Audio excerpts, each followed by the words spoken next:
Este 9 de noviembre vota no al área metropolitana. Nos quieren engañar con su integración. Es un negocio sucio, es concentración. Un puñado de familias manda desde Río Negro y al oriente entero lo quieren de su peón. Los Quintero, Cardona y sus clanes solo buscan poder. Politiqueros de turno que se quieren enriquecer. No hablan de la gente ni del campesino, hablan de contratos y de su destino. No al área metropolitana, este 9 de noviembre grítalo. No a los que venden a su pueblo, el oriente es del pueblo, no de unos poquitos. Vamos a continuar en esta maratón de voces ciudadanas cuando ya estamos en la recta final, cuando estamos a puertas de que en 8 municipios del oriente antioqueño se tome una decisión histórica que va, por supuesto, a cambiar el panorama de toda la región, de todo el territorio, de los 23 municipios y de sus comunidades. Estoy con el profesor Faber Chica Toro, profesor universitario, experto en el tema de suelos, ha estado en diferentes universidades, es egresado de la Universidad Nacional de Colombia, pero ha sido profesor de la Universidad de Antioquia, del Politécnico, de la UCO, bueno, investigaciones con EAFID, etcétera, etcétera, etcétera. Así que tiene una experiencia importante para venir y hablar de este tema fundamental, ojalá de una forma muy pedagógica. Profesor Faber, bienvenido a esta maratón de voces. Muchas gracias, señor Oscar, muy amable por esta invitación y en este tiempo importante para esa decisión en el oriente antioqueño. Actualmente vivo en Marinilla, que es un municipio que en teoría no firmó el acuerdo o ese preacuerdo pero ojo, el que no lo haya firmado no quiere decir que no va a ser afectado, ¿cierto? Como cuando usted vive en un edificio de 20 pisos, 19 hacen fiesta, pero usted no, le tocó la fiesta y le tocó montarse en el cuento. Entonces, vengo aquí con un objetivo y es que entendamos un fenómeno que está ocurriendo, porque no es que la AMO nos vaya a traer los problemas que tenemos en este momento, sino que los va a profundizar. Claro. Y en términos prácticos los va a multiplicar por 5. ¿Y por qué por 5? Porque en este momento el oriente antioqueño tiene exactamente datos consultados en las páginas de cada municipio, 450.000 habitantes. Y lo que se pretende es que paulatinamente vamos llegando a 2,5 millones de habitantes en el mismo territorio, con los mismos recursos, repartiéndonos los mismos recursos entre 2,5 millones de habitantes. Y entonces dentro de esta problemática hay un asunto fundamental y es el uso del agua. Así es. El uso del agua me parece fundamental. Y yo no sé si a usted cuando chiquito, pero a mí también cuando chiquito yo voy a decir, no, que es que la Tercera Guerra Mundial no va a ser por no sé qué, sino por el agua. Y uno oía decir eso y a uno eso le parecía muy lejano y todo eso. Pero no es tan lejano. Y puede que no sea una guerra mundial. Es una guerra del día a día. Entonces yo quiero partir esta intervención en 3 momentos, basados todo y girando todo alrededor de esa molécula de la vida que es el agua. Por supuesto, profe, además porque es una de las grandes preocupaciones que tiene el territorio y es precisamente de darse un área metropolitana se pierde la gobernanza del agua y se pierde toda esa construcción de tejido social que ha habido alrededor de los acueductos veredales y de la gobernanza del agua en 50 años. Sí, bien, esa es una problemática, pero supongamos que alcanzamos un nivel de vida tan alto que somos capaces de convivir y lograr una gobernanza mayor. Ah, listo, es que nos pusimos de acuerdo, nos pusimos muy queridos, tomamos tinto y entonces la gobernanza del agua va a ser así, todos y vamos a conservar eso. Pero ¿y el agua? Y entonces el agua, seguimos con el mismo problema. Claro. Es que el problema, un problema técnico es cómo manejar el agua y todo lo que hay alrededor del agua. Pero es que hay un problema mucho mayor y mucho más profundo. ¿Y dónde está el agua? Claro. ¿De dónde vamos a sacar el agua? Entonces hay un momento y es cómo captamos el agua. ¿Listo? Un segundo momento, cómo la utilizamos en cada hogar. Y un tercer momento, que es el más delicado, ¿cierto? A mi forma de ver, todos son muy delicados, pero este es caótico y es cómo tratamos el agua después de que la usamos. ¿Y a dónde va a ir a parar? Que es muy delicado, ¿cierto? Claro. Y entonces ahí también nos vamos a dar cuenta que es que el problema no es de los 8 o 9 municipios que estamos implicados directamente en el AMO. Es los municipios que están alrededor. Pues Jason Valderrama, el exdirector de la provincia de Aguas, Bosques y Turismo, acaba de sacar un video desde Bogotá donde le dice a la gente del Peñol, de Guatapé y de San Rafael, ojo, que esa agua, después de que se use, va a ir a la represa Peñol Guatapé y por lo tanto eso se va a convertir en una cloaca que no va a haber cómo manejarla. Pero yo sería más preciso, no se va a convertir, ya es una cloaca. Y si ustedes se ponen a mirar en los grandes centros urbanos, las grandes aglomeraciones del Homo sapiens, que le sobra un sapiens, creo, o los dos, no sé. Pero todas las grandes ciudades y los centros urbanos están alrededor de un río. Y ese río no es para bañarse los piecitos ni para ver los pescaditos, es para poder evacuar las aguas después de utilizarlas. Claro. Entonces nosotros estamos en una cuenca del Río Negro y yo le decía a mis estudiantes de ingeniería ambiental que estaban ubicados en los diferentes municipios que hicieran el ejercicio de vaciar el baño. Y le dicen con una herramienta que se llama Google Earth, siguiendo esa agüita, a ver esa agüita a dónde llegaba. Claro. Al otro día todos sorprendidos porque, todas llegan a Guatapé. Claro. Sí, señor, todas llegan a Guatapé. ¿Listo? Entonces, vamos a arrancar con el primer momento. Exactamente, la captación del agua. Ya hay municipios con un problema grave de agua como Río Negro, que hay urbanizaciones enteras que no tienen el vital líquido, como se llama. Sí. Entonces, el agua hay que captarla, ¿listo? Y no hay otra fuente de agua sino la lluvia, porque todavía hay gente diciendo árboles que producen agua o somos una zona productora de agua. No, la formación del agua no es un fenómeno antrópico, eso es una cosa de la naturaleza. Entonces nosotros solamente tenemos una fuente de agua, que es la fuente lluvia. Cuando llueve, el agua se infiltra en la tierra, ¿cierto? Y luego va drenando lentamente hacia unos cuerpos de agua que unos tienen corriente como los ríos y otros tienen charcos o lagunas que son quietas, y uno supremamente importante, los acuíferos, claro, que nosotros no los vemos. ¿Qué es un acuífero? Es una bolsa de agua que está debajo de la superficie, que va drenando lentamente y va alimentando a los cuerpos de agua. Claro. Entonces ahí hay un primer problema, y es que como estamos cubriendo el territorio con cemento, con asfalto, entonces el agua, estamos interrumpiendo el ciclo normal del agua. Entonces una gotica de agua que hace 200 años, 100 años caía en el parque de Río Negro, se infiltraba al suelo, viajaba con se unía con otras y llegaba a un río, el río lo llevaba a una quebradita, la quebradita la llevaba a un río, el río lo llevaba a Guatapé y se demoraba, póngale, ¿qué? 8 o 9 días.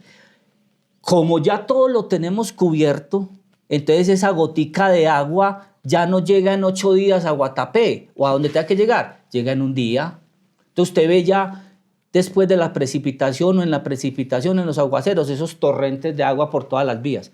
Entonces, eso interrumpe el ciclo. Entonces, listo. Entonces, Y si ese parque lo multiplicamos por 500 o por 1000, que es lo que se pretende una malla urbanizable de 80 kilómetros, pues el problema va a ser mucho más grande. y es muy grande. Yo no sé si ustedes han observado uno de los... Hay dos exabruptos aquí en Río Negro grandes que uno no se explica, ¿cierto? Y es esa zona entre Barro Blanco y El Porvenir, donde habían unos humedales, hasta paticos había ahí. Una vez me perdí para en bicicleta y me encontré unos humedales. No volví a transitar por ese lado y después veo una urbanización. O sea, secaron lo que llaman pantanos, o que son humedales, que son los que Y dos autopistas con rompones y exacto, todo eso. que regulaban el ciclo del agua, impresionante. Y ya hay urbanizaciones y hay unas casas que valen una cantidad de plata. Y el segundo que me pareció impresionante, al frente de la cárcel de Río Negro, al lado de una estación de gasolina, se formaba un pozo de agua hermoso. Ahí construyó un edificio. Sí, sí, sí, sí. No, por supuesto, es que a lo que menos le importa a los urbanizadores es el medio ambiente, les importa la ganancia. Entonces, el agua, listo. Entonces, ¿cómo vamos a captar esa agua? Porque es que hay que cogerla para podernosla Claro. tomar. Pero además hay que tratarla. Listo, entonces ahí tenemos ya otro problemita que solucionar. Y el problemita es de una magnitud tan grande como que está demostrado por datos y conteos de muchos años que un ser humano en promedio en el día se consume entre 100 y 150 litros de agua. Litros de agua. ¿Y en qué va eso? No es que vos te tomes 150 en el litros. baño, La alimentación, claro. el baño, arreglar la ropa. Entonces puede que alguien diga, no, yo en la semana no arreglo ropa. Ah, pero llegas el fin de semana y lavas 3 o 4 veces, lavas el carro, trapeas. Todo ese cuento. Entonces ahí ya estamos diciendo que nosotros no necesitamos y no la media bobadita de 250, si solo consumimos 100, de 250 millones de litros de agua al día. ¿Que de dónde van a salir? ¿Que de dónde los vamos a sacar? Claro. Y ahí se explica uno, estuve el fin de semana en la Unión, por qué la importancia y la necesidad de que la Unión esté en el área metropolitana. Es por una cosa muy simple, que pueden consultarla cualquiera. En este momento hay una solicitud de licencia ambiental para represar el río Piedras para poder suplir el problema de agua que tiene Río Negro y el Valle de San Nicolás. Esa es la importancia en este momento que tiene la Unión y por eso necesitan que entre al área metropolitana. Claro, porque eso es parte de lo que hablábamos ahorita. Claro. Una cosa es el impacto directo de la aglomeración que vamos a tener aquí en esta zona más aledaña al Río Negro, ¿cierto? Y el impacto que tienen los municipios que están cercanos a eso, que son los que van a suplir todas estas necesidades. Mire, eso es muy sencillo. Había un proyecto, porque ya no se cumplió, decía, al primero se lo oí hablar por allá a un político, decía, en el 2020 Antioquia será la mejor esquina de América, con 3 megahoras fundamentales, el puerto, sí, que ya está, Puerto Antioquia, las vías 4G que ahí van, y una ciudad de 3 pisos. Claro. El primer piso, San Jerónimo y Santa Fe de Antioquia, unidos por un túnel, ya está. Usted de Medellín a Santa Fe de Antioquia perfectamente va en 40 minutos. Claro. El segundo el área metropolitana del Valle. Y el tercero es este. Y el tercero el Valle de San Nicolás, que también lo unieron por un túnel. Y que seguirán haciendo autopistas y vías y todo eso. Pero ¿cuál es el objetivo de que Medellín tenga un tercer piso? Es que bombear agua es costoso. Claro. Es decir, si usted tiene un edificio de 20 pisos y además le tiene que subir el agua con un aparato, eso vale. Claro. La energía en alguna parte se paga. Entonces toda el agua que viene de Medellín la bajan por gravedad. del Toda Río la que Chico, necesita Medellín. toda la que porque Medellín Claro. no es capaz de almacenar agua. Claro, claro. Pues su zona urbana no almacena agua. Claro, de Piedras Blancas, Claro. de aquí del Retiro. Y del norte, que Claro, yo no sé y por del qué no lo norte. han tocado, Claro. ¿cierto? Entonces, la otra pregunta que le hacía a un magnate de la construcción hace unos años, de cuyo nombre no quiero acordarme, le decía yo, venga, viendo todo este desarrollo de Vallejuelo, ¿se llama eso aquí? Sí, claro. Sí, eso es una cosa de loco, ¿cierto? Sabaneta. Decía, venga, ¿y de dónde vamos a sacar el agua? Es que las tierras altas almacenan agua para las tierras bajas, pues que nosotros somos los altos. Entonces, ¿a nosotros quién nos va a almacenar agua? Y esa respuesta me dejó frío. No, la bombeamos del Magdalena. Uf. Yo me imaginé un acueducto bombeando agua desde Magdalena que trae la materia fecal de Neiva, de Ibagué, de Armenia, de todas esas... Bueno, listo. Entonces, ahí hay un problema delicado. ¿Cómo vamos a captar esa cantidad de agua? Almacenarla y tratarla para entregársela potable. O sea, Claro. plantas de tratamiento de agua potable. Claro. Ese es el primer problema. Claro. ¿Cierto? Y usted se camina, por ejemplo, de San Antonio a salir aquí a Cristo Rey y usted ve una cantidad ya de urbanizaciones y cada una ya tiene su planta de tratamiento de agua. Porque el municipio no es capaz de darles Claro. agua. Claro. ¿Cierto? Bueno, entonces ese es un primero. Un segundo es la proyección que se tiene de tener aquí en el Valle de San Nicolás, ¿cierto? Y no necesariamente en el Retiro, ni en el Santuario, puede que, pero aquí en esta zona de aledaña al Río Negro, de 2,5 millones de habitantes. Y 2,5 millones de habitantes permanentes fuera de la población flotante que Así viene es. a hacernos la visita, el tío que viene, las vacaciones, que voy a conocer el oriente antioqueño, que es muy bonito. Tan. Entonces póngale 2,5 millones de habitantes, ¿cierto? La cantidad de agua que se necesita para mantener el nivel de vida. Claro. ¿Ya?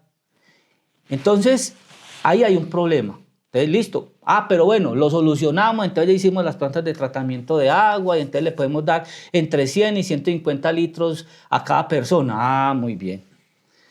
Nosotros utilizamos el agua en la casa, ¿ya? Y en las fincas, cuando uno coloca un pozo séptico en la zona rural, uno divide entre aguas grises y aguas negras, ¿ya? Entonces, las aguas grises que llevan el lavamanos, Claro. las duchas, la lavaloza, ¿cierto? Que la diferencian de las aguas negras que son del sanitario, que lo único que no llevan es materia fecal humana, Claro. pero van contaminaditas. Claro. Entonces, ahí, ¿qué hacemos con esas aguas? ¿Qué hacemos con esos entre 250 y 375 millones de litros de agua contaminada? No, es que el problema es gravísimo. De agua contaminada, ¿cierto? ¿Y cómo la contaminamos? Hombre, muy sencillo, datos médicos, dietistas y de todo hablan de que un ser humano en promedio puede estar defecando 200 gramos. Por ¿Cierto? 2,5 millones de Por habitantes. 2,5 millones de habitantes. Hágame, para hacerle así bien patético, son 35 volquetadas diarias de materia fecal. Que van a ir a la represa. Eso, no, Peñol Guatapé. entonces alguien que esté viendo este programa, un costeño, mierda, no, mierda no, dígame que vamos, ¿a dónde va eso? Profe, yo voy a utilizar una frase paisa, pero paisa. Lo que se proyecta es una cagada horrible. No, esto es una... Entonces, ¿qué hacemos con eso? ¿Qué hacemos con eso? Y entonces, las grandes ciudades se hacen al lado de un río, no es para ver los pececitos, ni para meter los piecitos, ni ir a montar en barquita. No, es para evacuar todo eso, ¿cierto? Claro, y el Río Negro va directamente, y tiene toda la razón, Jason Valderrama, al decirle a la gente del Peñol Guatapé y San Rafael, cuidado que esa cloaca no va a tener manejo en el futuro de ninguna forma. No, es difícil, es difícil. Y otro de los problemas de los centros urbanos es todos los servicios que demandan. Sí, claro. Listo. Entonces, no es solo las aguas contaminadas de las viviendas. No. Entonces usted se hace una pregunta. Hombre, ¿dónde está la planta de tratamiento de la Sommer? Recién venido aquí al oriente antioqueño, cuando el río Negro se desbordaba en las playas y un sacerdote decía que era porque ese era el barrio de las putas, ¿cierto? Que era un castigo de Dios. Sí, que era un castigo, ¿cierto? Cuando se dieron cuenta que ese era el meandro y la llanura de inundación actual del río, entonces le pusieron unas vallas. Me impresionó ver unos niños bañándose en ahí. Aguas abajo de la Sommer. Y yo decía, uy. Claro. Porque es que una cosa que nos tiene que quedar claros también es que este problema existe. Que el amo nos lo va a multiplicar por 5, Sí, pero claro. ese es un problema que existe. No, por supuesto. Yo vi una foto, profe, a colores del tema medioambiental en Medellín y el área metropolitana, donde en casi todos los sitios está en rojo. Y cuando me mostraron la del oriente antioqueño, también está en rojo. Sí. Es decir, ya tenemos un problema que nos lo van a multiplicar y que no nos han contado, y que le agradezco enormemente que usted venga y de una forma muy pedagógica pues nos muestre que lo que va a pasar aquí es una cagada absolutamente gigantesca para favorecer la ganancia, y la ganancia sin mirar las consecuencias. Sí, es un problema ambiental muy delicado, muy delicado. Mire, el 60% de la población de Antioquia, 4 millones Claro. larguitos, viven en el 1.8 del territorio, que es el Valle de la Burrá, ¿cierto? Que tiene 1.157 kilómetros cuadrados. Antioquia tiene 63.000. Es decir, redondeemos, en el 2% del territorio vive el 60% de la población. Y ese es un problema delicado. Gravísimo. Un problema Pues delicado. es que ya no tienen cómo solucionarlo. Por eso la ciudad de 3 pisos que usted está planteando, que no lo estamos inventando nosotros, que es un documento incluso de los empresarios para proyectar sus inversiones. Ajá. Y por eso una de esas inversiones que están proyectando es la creación del área metropolitana del Valle de San Nicolás. Claro. Y hay otra enfocados nuevamente en los 3 momentos que estamos hablando: captar el agua, usar el agua y disponer del agua. Y disponer del agua, ¿cierto? La disposición del agua es muy delicada, Claro. ¿cierto? Porque es que después de que se contamine el agua en el hogar, ¿ya? Tenemos que llevar todas esas, para poder sanear las fuentes de agua y no acelerar el proceso de cloaca Claro. de Guatapé y de ahí para adelante, tenemos que recoger todas esas tuberías, ¿cierto? Y hay 2 posibilidades: o las oxidamos al aire libre, o las confinamos como en Medellín en esas plantas de tratamiento, un proceso que emite gases, ¿cierto? Claro. Y eso son estructuras muy grandes, yo no las veo. Claro. Ahorita están haciendo... No, una ni las planta. tienen proyectadas, ni los que nos están diciendo sí al área metropolitana nos han dicho técnicamente esto que usted está planteando, cómo se va a solucionar, y que todos tenemos claros. Profe, se me acabó el tiempo, pero yo sí quisiera que usted concluya en términos del agua y de esa pedagogía tan interesante que nos ha hecho hoy, por qué es un problema y es inconveniente un área metropolitana. Sí, realmente el mensaje que yo quiero dejar es: vea, señores, oriente antioqueño, 20 y pico de municipios, este problema no es de nosotros aquí. Aquí hay un problema muy delicado. Puede sonar drástico, a mí no me interesa quién está detrás de esto. A mí lo que me llama la atención es que hay un asunto vital que es el agua, ¿cierto? Y que nosotros no tenemos con qué manejar ese proyecto, ese megaproyecto de vivienda. Y que por eso los otros municipios se tienen que involucrar. Usted que vive en San Luis, no se siente tocado por este problema. Usted que vive en Abejorral no se siente tocado. Pero usted que vive en Abejorral y tiene la abuelita viviendo aquí, tiene el tío, dígale, vea, mire pues lo que nos va a pasar. Nos van a poner una tubería para llevarnos el agua de aquí a Río Negro. Y a los que estamos aquí, imagínense los costos de captar el agua, hacerla potable, entregárnosla y después tratarla. Ese es un costo que alguien lo tiene que pagar. Claro, por supuesto. ¿Y que quién lo va a pagar? El ciudadano, claro, el que tiene su casita. Ese es mi mensaje. El profesor Faber Chica Toro, experto en todo este tema de agua ambiental, nos ha dicho que en un edificio de 23 pisos, lo que pase en uno de esos pisos, en este caso en 8, porque son 8 municipios, afecta a todos los residentes de los 23 municipios. Por eso somos los ciudadanos de estos 23 municipios que se llaman Oriente Antioqueño los que tenemos que cerrarle la puerta a una pretensión que en términos meramente técnicos no nos han explicado cómo se va a manejar ese problema que el profesor Faber Chica nos ha venido a ilustrar hoy. El oriente es del pueblo, no de unos poquitos.